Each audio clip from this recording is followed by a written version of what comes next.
بہت شکریہ حضرات. دیکھیے چونکہ دامن وقت میں بالکل گنجائش نہیں ہے اور میں دیکھ رہا ہوں میرا چھوٹا بھائی بیٹھا ہوا ہے, میں اس سے گزارش کروں گا جناب ارمان صاحب سے کہ تشریف لے آئے. بالکل دامن وقت میں گنجائش نہیں ہے, لہٰذا اس کا خیال رکھتے ہوئے تشریف لا رہے ہیں جناب ارمان صاحب. پر محمد والے محمد صلی اللہ علیہ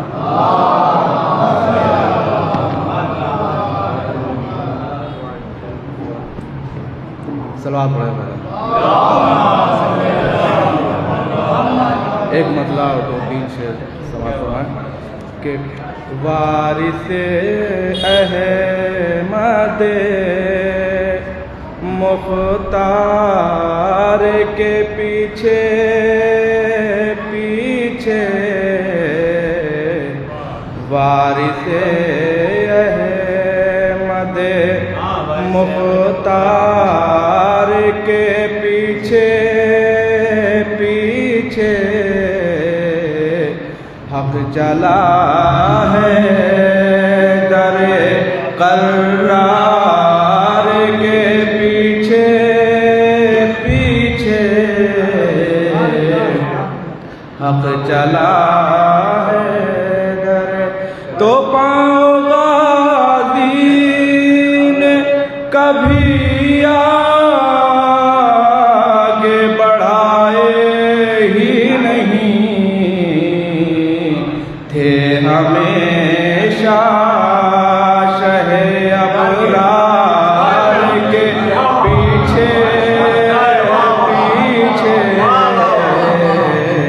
تھے ہمیشہ شہ ابرار کے پیچھے پیچھے, زندگی چوم رہی تھی شہ والا کے قدم, موت تھی لشکر کفار کے پیچھے پیچھے, موت تھی لشکر کفار کے پیچھے پیچھے, تو کرنے کو دین نبی اپنے ہر ایک غم کا علاج چل پڑا بد بیمار کے پیچھے پیچھے.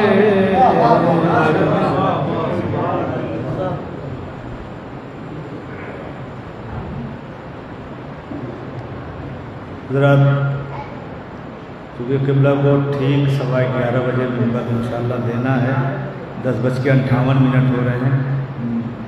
میں اپنے استاد محترم جناب جمال اکبر صاحب کی خدمت میں حاضر ہو رہا ہوں, وہ تشریف لائیں اور وہ بھی ثواب میں شامل ہو لیں. بآواز بلند صلوات کا استقبال کریں. بر محمد وآل محمد.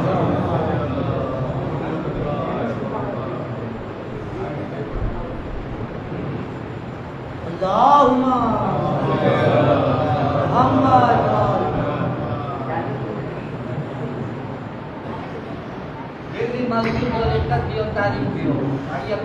حضرات قبل اس کے بارگاہ سید الشہداء میں اپنا نذرانہ عقیدت پیش کیا جائے. سب سے ضروری یہ ہے آج کے دن اس وقت کہ مرحوم سید داؤد رضا ابن سید حیدر رضا کو ایک سورہ فاتحہ ایثار کریں.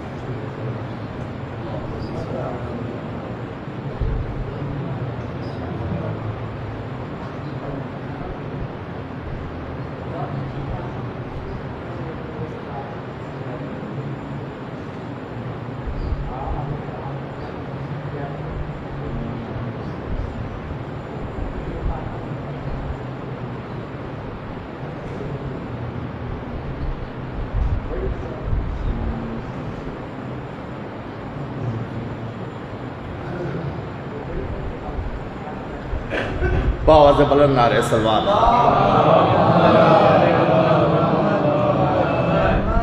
چار مصرے بارگاہ باب الحوائج میں. تمہاری زمزمہ خانی میں آگ لگ جاتی تمہاری زمزمہ خانی میں آگ لگ جاتی، فرات تیری روانی میں آگ لگ جاتی، تمہاری زمزمہ خانی میں آگ لگ جاتی، فرات تیری روانی میں آگ لگ جاتی، اور جلال حضرت عباس اس قدر تھا جمال، پسینہ گرتا جو پانی میں آگ لگ جاتی، پسینہ گرتا جو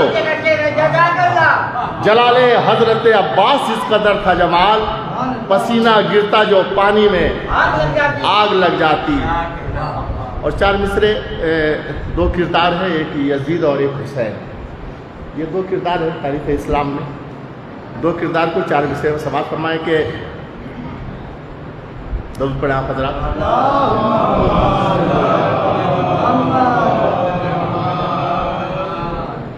ایک اور صلوات فرمائیں۔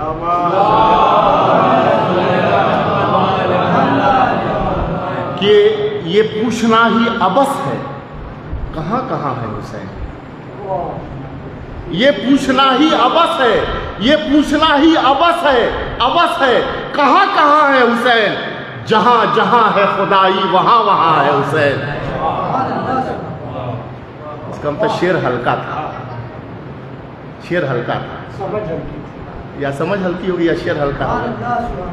جہاں جہاں خدائی ہے، اصل ہے کہ دور کا سفر ہے، جہاں جہاں کہاں کہاں خدائی ہے، لوگوں کا ذہن کہاں کہاں تک جائے گا، اب وہاں تک لے جانے کے لیے پھر حسین کو ڈھونڈنا پڑے گا، تو تھوڑا لمبا سفر۔ بہرحال سماعت فرما لیں کہ یہ پوچھنا ہی عبث ہے کہاں کہاں ہے حسین، جہاں جہاں ہے خدائی وہاں وہاں ہے حسین۔ اور یزید رس و کثافت کی آندھیوں کا غبار، یزید رس و کثافت کی آندھیوں کا غبار، طہارتوں کا سمندر ہے آسماں ہے حسین، طہارتوں کا سمندر ہے آسماں ہے حسین۔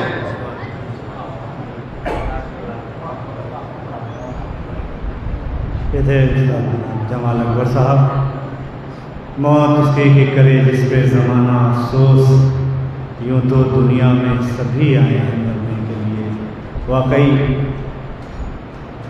چھوٹے چچا کے شان میں جو کچھ بھی کہا جائے وہ کم ہے۔ آئیے حضرات میں اس سلسلے کو اپنے آخری منزل میں لے آیا۔ میری مراد گزارش جناب انور چچا انور بھی پوری سے تشریف لے آئے اور اپنے تعزیتی کلام سے مرحوم کے خانوادے کے تسکین کا سبب بنے۔ میں گزارش گزار ہوں جناب انور بھی خدمت میں وہ تشریف لا رہے ہیں، ان کا استقبال آواز اللہ علیہ وسلم سے۔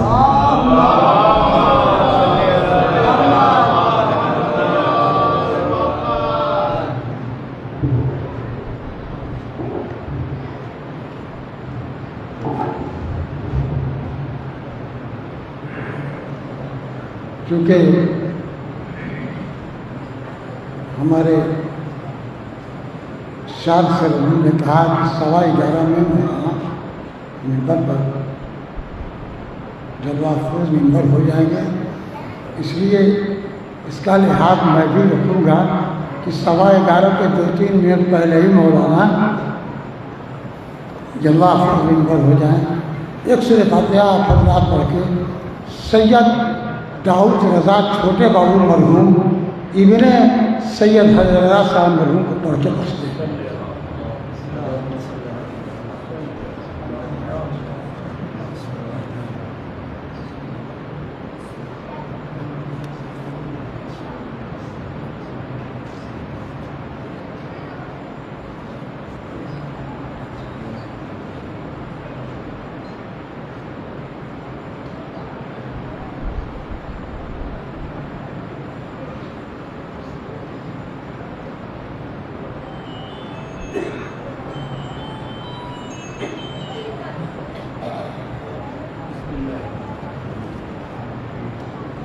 نعرے سلوات پڑھ دیں آپ حضرات۔